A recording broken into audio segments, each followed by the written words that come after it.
кой таштап колдогон эмесмин, ал жакта болгон да эмесмин. Башында болбосом да арасында болгон. Мен Атамбаевка болушпайм, мен акыйкатка болушам да. Мен ошол эки жолку революцияга катышканды мойнума алып атам. А бирок мына жерде отурган, ана мени коркутууга кошуп койсо, мен эч жок ойлоп атам. Сиз ал жерде болгонуңуз бул жерде аталып кетти. Сөз Момбеков Ырыскелди Чыныбековичте. Рахмат, Дастан Арсбекович.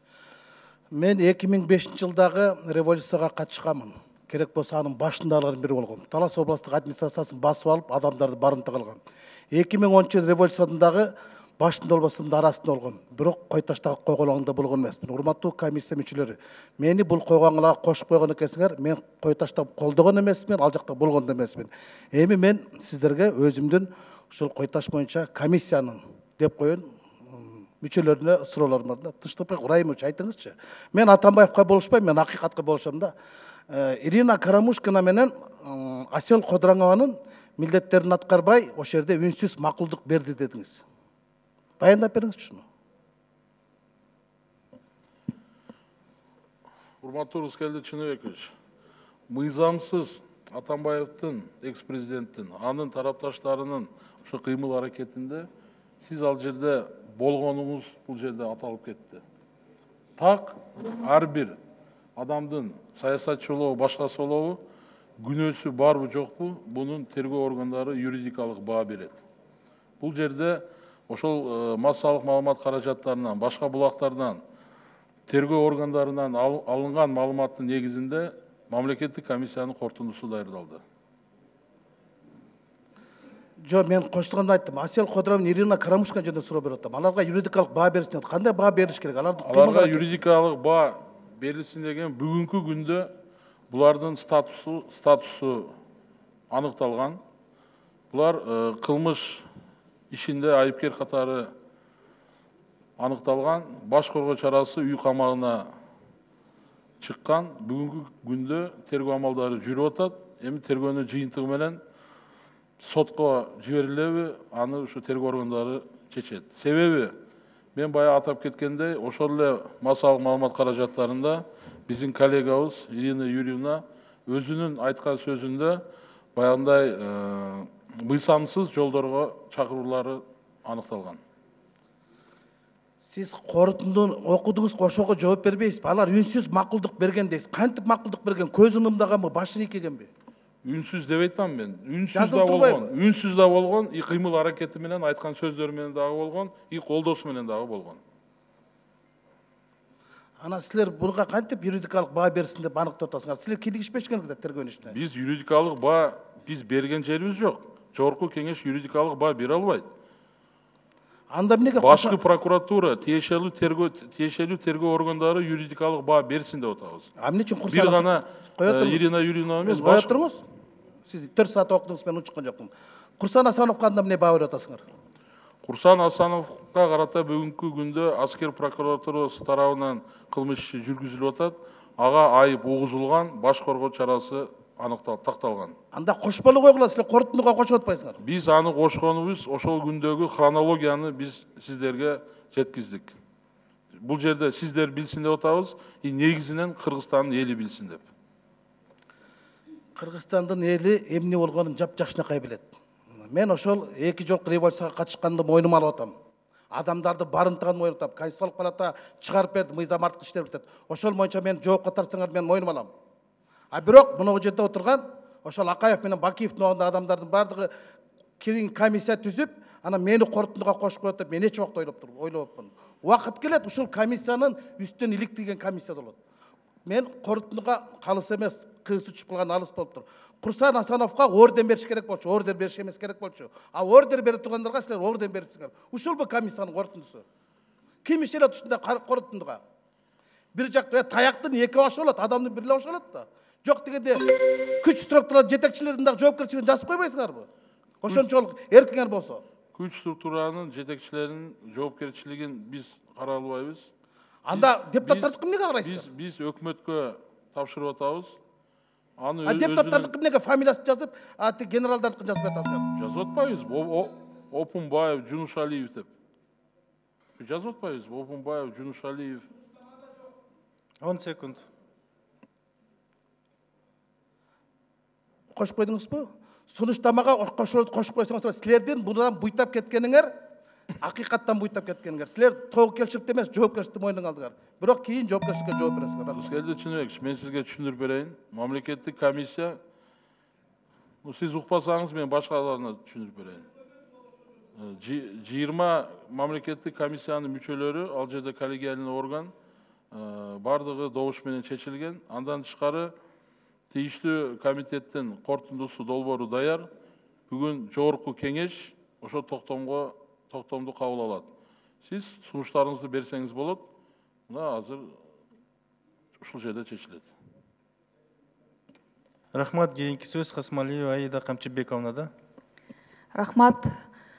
Бұл иштер боюнча айрымындай талашка түшкөн жагдайлар көп да. Анан азыр мына стенограммага жазылып атат, укук коргоо органдары так жооп берсеңиздер. Мына коопсуздук кызматынын Альфа спецназ маскачан кирүүгө укугу бар беле ошол күнү? Бул боюнча Аида Камчыбековна укугу бар болчу. Бизде баягы маалымат боюнча бүт положение Альфа боюнча полностью бүт маска кийгени бул мыйзам түрүндө. Кайсы положенияга негиздеп айтып атасыз? Положение спецподразделение Альфа. А жерде бүт бары жазылган, кандай кайсы маска кийет, кандай кийилет, полностью эметман бүт мыйзам түрүндө болгон. Ал боюнча азыр толук маалымат уруксат берсеңиздер, Улуттук коопсуздук комитетинин тергөө башкармалыгынын башчысынын милдет аткаруучусу Саменин.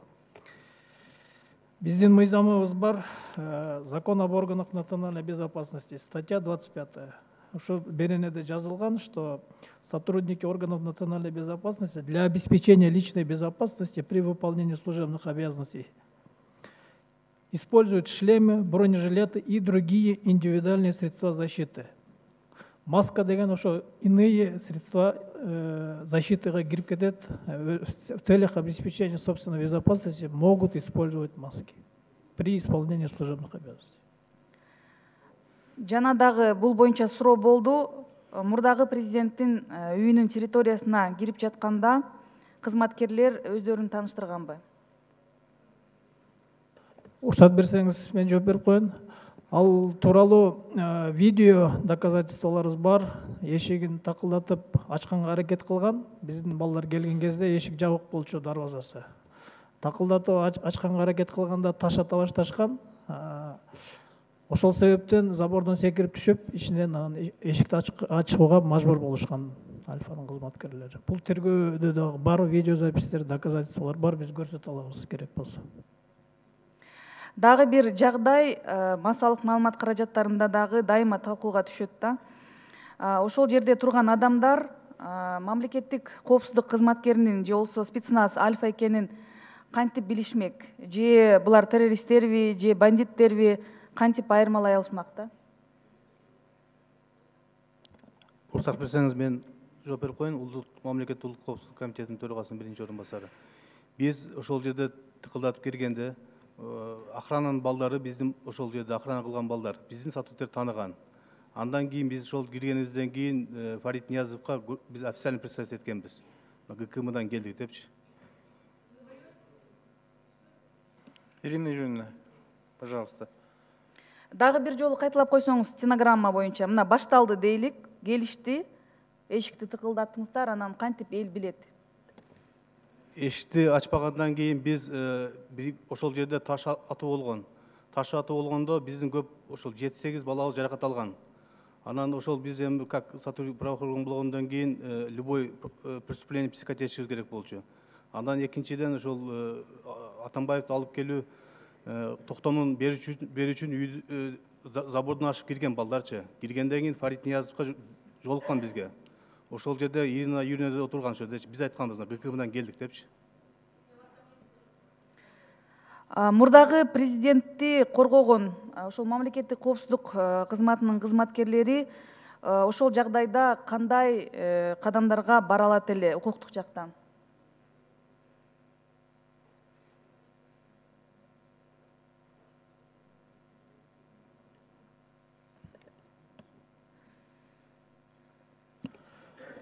бүгүнкү күндө жанагы Канат Сагынбаев боюнча биз ага Жакыныраак жооп бересизби? Угулбай атат. бүгүнкү күндө сиз айткан телохранительдер боюнча Канат Сагынбаевка биз уже баа бердик, юридикалык баа, ага жоопко тартып туруп бүгүнкү күндө камакка алдык. Башка айтканда аны дагы башка кылмыштарга дагы биз бүгүнкү күндө текшерип ошого юридика баа беребиз. Тергөөнүн жыйынтыгы менен. Мыйзам чегинде эле жооп берип койсоңуздар, мына мыйзам боюнча кандай кадамга бара алат эле? Курал колдонуша алабы эле ошол жерде турган телохранительдер? Бирок алар мамлекеттик коопсуздук кызматынын кызматкерлери катары. Уруксат берсеңиздер, мен жооп берип коеюн. Сотрудники госохраны, алардын кыймыл аракеттери регулируется законом Кыргызской Республики о государственной охране. Үчүнчү беренеде ушул мыйзамдын так жазылып турат, что они алардын негизги милдеттери бул является прогнозирование и выявление угрозы жизни и здоровью объекта государственной охраны деп турат да. 11-чи беренесинде жазылып турат, что сотрудник государственной охраны обязан выявлять, предупреждать и пресекать противоправные посягательства на объект государственной охраны. Но азыр ушул каралып аткан учурда эч кандай андай угрозалар болгон эмес. Орозбек Найманович айтып кеткендей, алар алдын ала алар предупреждаться этилген, ушундай мероприятие өткөрүлүшү мүмкүн. Вы обязаны подчиняться законным требованиям представителей правоохранительных органов деп аларга кат жүзүндө аларга тааныштырылып милдеттенме алынган. Бирок ага карабастан биздин мыйзамдуу талаптарга баш ийбей, напротив, сопротивление оказать этишкен да. Тактоо иретинде да ошондо курал колдонууга укугу жок болчу. Эч кандай угроза болбогондуктан ГКМБнын сотрудниктеринин кыймыл аракеттери мыйзамдуу болгондуктан алардыга оружие колдонгонго основаниясы болгон эмес. Бул жерден сиз айтып атпайсызбы, алдын ала мына кагаз түрүндө дагы бергенбиз депчи. Анан ошол мурдагы президенттин тарапташтары куралдуу каршылык көрсөтөт деген маалымат кимде болгон? Болгонбу? Сиздерде?